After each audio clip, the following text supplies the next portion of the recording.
people, and welcome back to News Review. Only 4 cards this time, so a relatively shorter video. The first 2 are going to be added to the first encounter seal, 1 jackpot, and then 1 rare character, as they are termed now. So first off is the Fire Elf Nocturne. As a leader, she's pretty good. The only thing that, is kind of bad is her actual HP. As you can see, HP of each elf plus 1000, and it's not a multiplier. But as you can see, it makes sense with her team skill.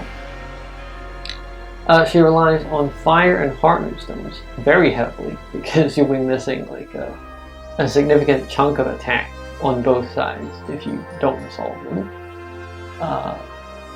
And this is, kind of like the gimmick of this team. If you dissolve groups of runestones that are multiples of 5, then you get special effects. In her leader skill, it's ignoring defense and fixed combo. And then with her team skill is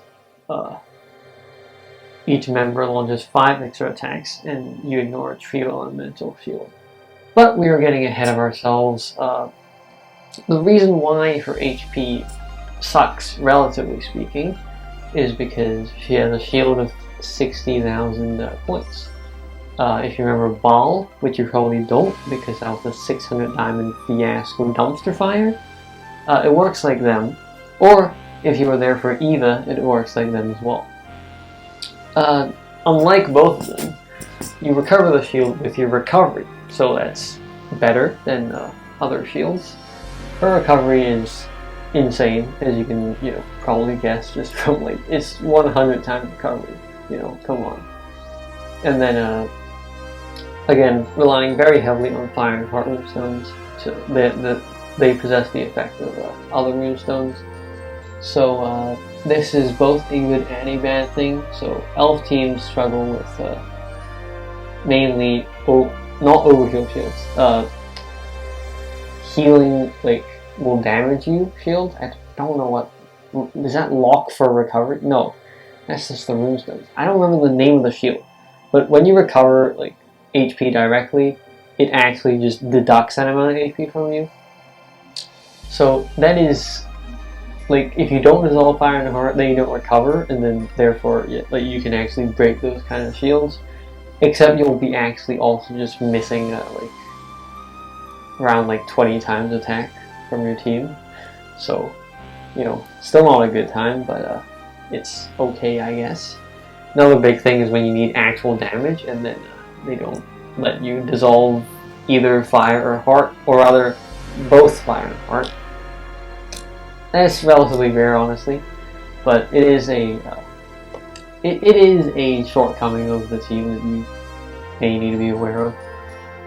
Recovery basic value will synchronize. This is good for Zana or something. But the Zana, I forget whether Zana is synergistic with this kind of point or just synergistic with Pandora. I completely forget. And oh yeah, when there is a recovery surplus, deal non-attributed damage as much as 10 times team recovery. This can be messed with. They already messed with it in the Tower of Saviors official YouTube channel, where you essentially can amplify non-attributive damage. I remember pulling the same thing with what's his name? With Diablo back in the day. Yeah, oh my god, can't believe I forgot that. But yeah, he also has kind of the same gimmick. So you can. So in elves, there's often this gimmick of a lifesteal. So when you hit this inactive, there are multiple actives that do this. So when you hit the enemy, you recover HP, and then when you recover HP, you can again put that out as attack, non-attributive damage, that is not an actual attack. But then you can amplify this by another active. I'll put the video up on the top right hand corner. That's how I defeated one of the Mid-Autumn Festival event stages things. Yeah, it was great back in the day. Now Diablo is just you can't even use him as a leader, not even as a joke leader, which is kind of sad. But yeah, like, I think that tentatively she is worth 100 diamonds. Actually, wait, let me finish this. Her active CD6, another elf card that can prevent locking. There's one like the Mad Hatter or something in LR Pass. Water elf, I'll put him up here. He does that for 3 rounds, so the active's not really useful for this point. It's kind of useful for this point, this 3rd point. You ignore damage, you ignore defense and puzzle shield. It's kind of a null point when you consider it overlaps with leader skill of defense. And defense, I mean, isn't really a large point nowadays anyway. The only reason I say this 3rd point also isn't that useful is because there was, at some point, there was a free card, a free light elf card, the Yawning Fool. I'll show it up here. One of its effects is ignoring puzzle shield. It is only for itself, but normally, like, you would need like a strong card to just punch through that puzzle shield. So, because this attack is much purely as a member perspective, you know, you could probably like ignore it for 1 round and then like, or rather for 2. Actually, there's a little more value if it's for 2 rounds, because at that point, I think, you know, 2 rounds of attack, you can probably finish off an enemy. But if you need like extreme damage, you'll need 2 cards anyway.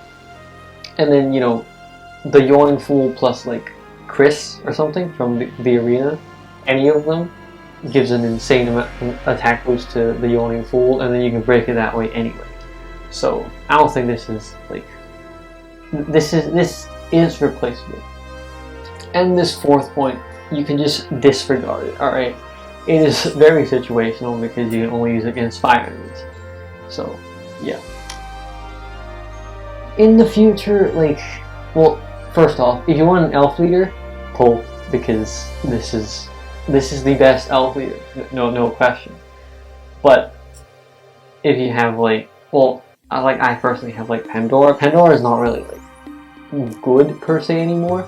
She's usable for sure, but it's just like I see this team having like some trouble in the future, you know, with this troublesome kind of like dissolving groups of runestones that are a multiple of 5 in the first batch kind of thing, we combine with other stuff, because you don't ignore burning, you don't ignore sticky, you don't have enchanted trail. Like, she does decent damage without this, but you know, once the pressure becomes a little higher, then like you will need this, because you're like, you won't be able to dissolve the whole board basically. So like, you know, I'll have to see. Tentatively, I think it is worth 100 diamonds, but that could change real quick. Next, Justice Garrison Ron. Not even worth anything really. I mean, if you pull for Nocturne, you'll end up getting him most likely. Dark Human. As a leader, the only redeeming kind of thing is HP times 4, cumulatively on both sides. And these are just weird points, because if no dark and no light are dissolved in the first batch, then you get bonuses, but then in his team skill, he encourages you to dissolve dark runestones. So, oh no, okay, wait, I read this wrong initially, okay. So, this is a very weird leader, let's say. So, he focuses on stacking, basically like, you know, he gives you bonuses for stacking, unlike, you know, all the other leaders historically have been. Although I would say it's kind of hard to stack 3 groups of dark runestones, you know, even with 4 more seconds. Come on.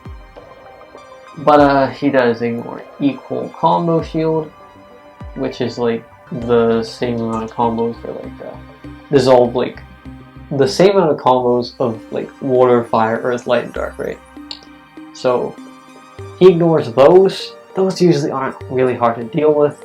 You also ignore Quintet Elemental Shield, which I guess synergizes with this because like the equal combo shield requires like dissolving in the first batch, and you don't want to dissolve in the first batch. Another thing is he still relies heavily on, you know, light and dark. There's no, you know, recovery except for heart moonstones. You also just like can't generate light and dark moonstones apart from the actives, which is like this, which is fine, I guess. The only thing he really should be used for is combo count plus 10. And the only noteworthy thing is that it is CD4 explode 3 columns. So I guess he's slightly useful, but in my mind, not really. As always, nowadays there are no voice gift packs. And then let's move on to the other cards. First off, we have Sun Yi, which is canonically the descendant of Sun Wukong. Wow, very cool. So he is Light Beast. CD7, you can explode a type of moonstone, which is very valuable, so that's why I put him relatively higher up. And then this damage reduction is kind of, you can take it as a gift because it might not work sometimes. And oh, there's the Jaguar for Light Beast as well. You can put this on, like, people say there aren't that many Light Beasts. The only one I can think of is like Solar Sirius, the one that combines with Fenrir. Not actually sure like how Jaguar works when like the solar and the lunar combine together. Like, do they get both effects of the Jaguar if you like equip the Light Beast one and the Dark Beast one on them? Not sure about that, honestly.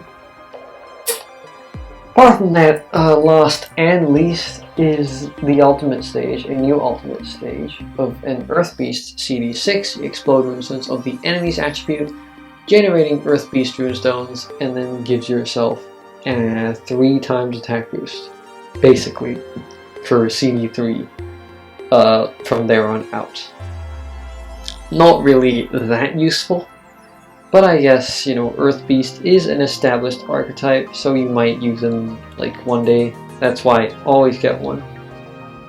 Alright, that was, you know, meant to be shorter. I think I rambled a lot about the first 2 cards actually. But yeah, that's it for this video. If you have any questions, please leave them in the comments. If you like this, please leave a like. If you like this style of content, please subscribe. It motivates me to make more videos. And that's it for this video. See you in the next one. See ya!